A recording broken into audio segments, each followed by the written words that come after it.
Thursday, 7th October 1971.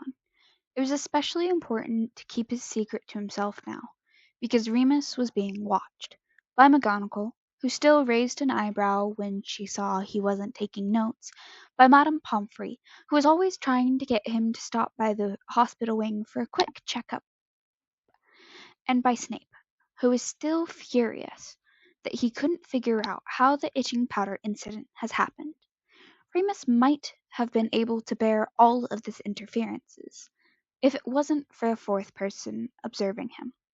This stalker was much more subtle, much less direct in his surveillance, but noticeable nonetheless. Sirius. At first Remus had thought the other boy was just nosy, part of this entitlement he and James shared. They had to know everything about everyone. They were constantly telling Remus and Peter other people's business. So-and-so's father was turned down from a promotion at the ministry years ago, and that's why they have that chip on their shoulder. Miranda Thrupp's great-aunt was once under investigation for illegal use of a love potion, and now no one ever drinks tea at the Thrupp's house. Professor Slughorn knew more about the dark arts than he let on, and the Slug Club was notorious for turning out dark wizards with influence. Of course, neither of them knew anything at all about Remus, and in the beginning he assumed that this was why Sirius was so watchful, but he never asked any direct questions, and if he was curious about Lupin's family or upbringing, then it was a private interest that James did not share. James rarely watched over people, Remus had noticed. He preferred other people to be watching him. No one else seemed to notice, thankfully. Sirius was sly in that respect.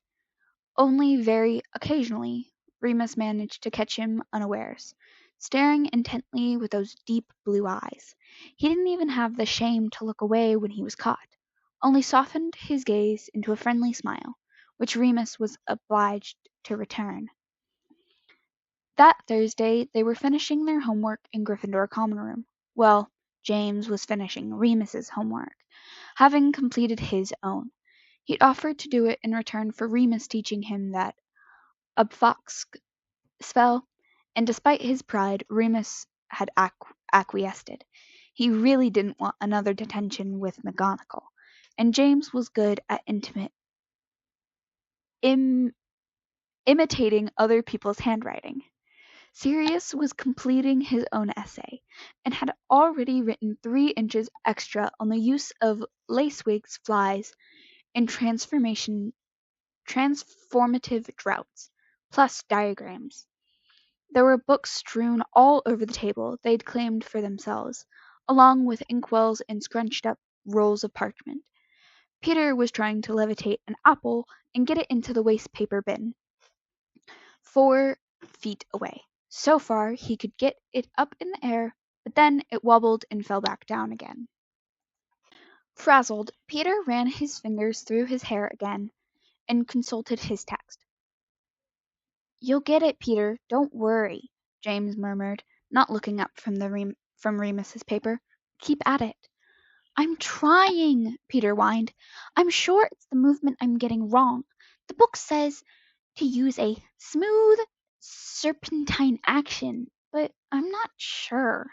He swirled his wand in the air. Remus tutted. "It's not like that," he said bluntly. "It's like an S shape on its side. Look." He performed the spell effortlessly, lifting the apple into the air and sending it sailing into the bin neatly. "An S shape? Are you sure?" Peter frowned. He aimed his own wand at the scrunched-up ball of paper from the table. "Wingardium Leviosa!"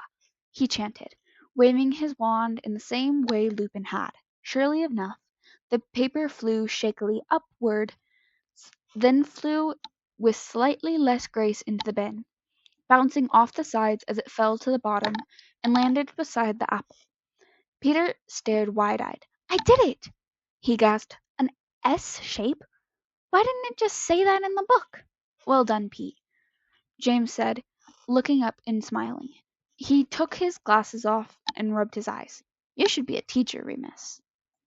Lupin snorted, looking away bashfully. James continued. I'm nearly done with this. Just need to check something. Can you pass me Magical Theory? The waffling book? Remus felt a cold shiver run down his spine. Trying not to panic, he looked down at the pile of books James was pointing at. One of them was definitely about potions. It had a cauldron on the cover. The others, it was anyone's guess. The gold and silver lettering on each cover seemed to shift and swirl before his eyes. Was it better to just pick one up, even if it was the wrong one? He looked back at James desperately, who was reading over what he'd written.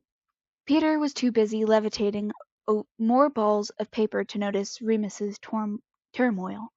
He looked down again, biting his lip. Sirius cleared his throat quietly and leaned across the desk. He silently tapped one of the books with his forefingers, without looking at Remus. It was a big, black leather-bound tome, which Remus recognized vaguely. Gratefully, he snatched it up and handed it to James. Cheers, mate, James said, admittedly returning to his work. Sirius carried on as if nothing had happened. Remus felt his cheeks burning.